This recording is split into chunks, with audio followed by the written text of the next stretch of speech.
Assalamualaikum. I am Uruj Zahra, your English language instructor. I hope you all are well. आज की इस video में vocabulary session की तरफ हम जा रहे हैं and on the basis of some students request मैं ये वीडियो बना रही हूँ. आई होप ये वोकेबलरी आपके लिए नई है और काफी इम्प्रूवमेंट का भी बाइस होगी. तो आइए जरा डिस्कस करते हैं ये वोकेबलरी. कफ. कफ का मतलब होता है खांसना. ये आपकी एक स्टेट है खांसना.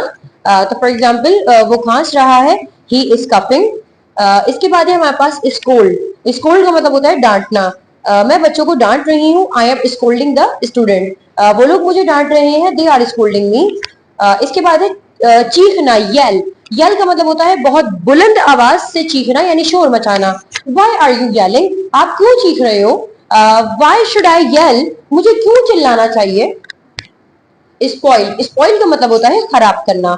कोई किसी का मूड खराब करना या एनवायरमेंट खराब करना, कोई भी किसी चीज के खराब होने को हम स्पॉइल कहते हैं. फॉर एग्जाम्पल अगर मैं स्टूडेंट से कहती हूँ कि माहौल खराब मत करो, डोंट स्पॉइल द एनवायरमेंट. मैंने कहा कि ये जो बदतमीज क्लास है ये आपका मूड खराब कर देगी. This class will spoil your mood. Shout. Shout का मतलब होता है चिल्लाना. चिल्लाना यानी चीखना चिल्लाना. ये और येल दोनों सेम ही है. तो अगर मैंने कहा कि तुम क्यों चिल्ला रहे हो, व्हाई आर यू शाउटिंग? अगर आप किसी से कहते हैं कि आपने कल छुट्टी क्यों की, और अगर वो चिल्लाकर आपको जवाब दे, इट मींस शाउटिंग. मैंने कहा क्यों चिल्ला रहे हो, व्हाई आर यू शाउटिंग. इसके बाद है टेस्ट. टेस्ट का मतलब होता है आजमाना. मुझे तुम्हें आजमाना चाहिए, आई शुड टेस्ट यू. मेरा दिल चाह रहा है कि मैं इन लोगों को आजमाऊं, I am willing to test them. मैं उनको क्यों आजमाऊं? मेरा दिल चाह रहा है कि मैं उनको आजमाऊं इसलिए कि मैं उन्हें जॉब पर रखूं या नहीं. I am willing to test them, either should I hire them on a job or not. इसके बाद है tremble. tremble का मतलब होता है कांपना. मैंने कहा तुम्हें कांपने की जरूरत नहीं है, you don't need to tremble.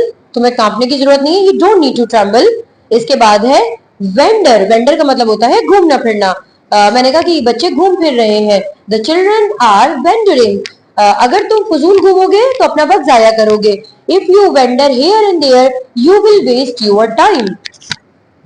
इसके बाद है ड्रैग. ड्रैग का मतलब होता है खींचना.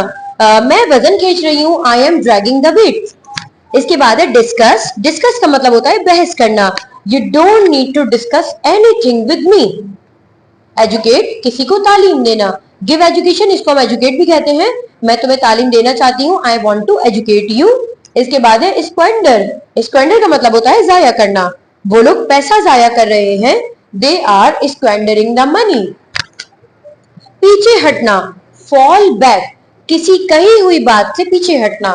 तुम अपनी बात से पीछे हट रहे हो, you are falling back. Call off. Call off का मतलब होता है रद्द करना. तुम्हें दूसरों की बात को रद्द करने की जरूरत नहीं है, you don't need to call off the other words, या you are not suppose to call off the other words. Close down, हमेशा के लिए बंद करना. कारोबार वगैरह का हमेशा के लिए बंद करना हमारे पास क्लोज डाउन कहलाता है. फॉर एग्जाम्पल उन लोगों ने कोरोना वायरस के दौरान अपना बिजनेस बंद कर दिया, they closed down their operation in the era of कोविड-19. इसके बाद है पीछे भागना, रन आफ्टर. तुम्हें पैसे के पीछे नहीं भागना चाहिए, you should not run after the money. You should not run after the money, आपको पैसे के पीछे नहीं भागना चाहिए. हम इसको यूं भी कह सकते हैं, the police is running after the thief. Police चोर के पीछे भाग रही है. इसके बाद है on every single matter. On every single matter का मतलब होता है बात बात पर. मैंने कहा कि तुम बात बात पर गुस्सा करते हो, यू शो एंगर या you get angry on every single matter. इसके बाद है even by mistaken. Even by mistaken का मतलब होता है गलती से भी. फॉर एग्जाम्पल मैंने कहा गलती से भी ये काम मत करना, don't do this work even by mistaken. Don't do that work even by mistaken. Even by mistaken गलती से भी. इसके बाद है sooner or letter. Sooner or letter का मतलब होता है कभी ना कभी. फॉर एग्जाम्पल अगर मैं आपसे कहती हूँ कभी ना कभी तुम्हें अपनी गलतियों का अंदाजा हो जाएगा, you will realise about your faults sooner or later. I hope ये वोकेबलरी आपको समझ आई है. अगर आपको वीडियो पसंद आई है तो लाइक कर दे, हमारे चैनल को सब्सक्राइब कर दे. और इसके अलावा I am really thankful to you because you are watching us, you are supporting us. इसी तरीके की मुख्तलिफ वोकेबलरी मैं लेकर आती रहूंगी. और इसके साथ ही मुझे इजाजत दीजिए, आपसे दोबारा मुलाकात होगी एक नई वीडियो में. तब तक के लिए अल्लाह हाफिज.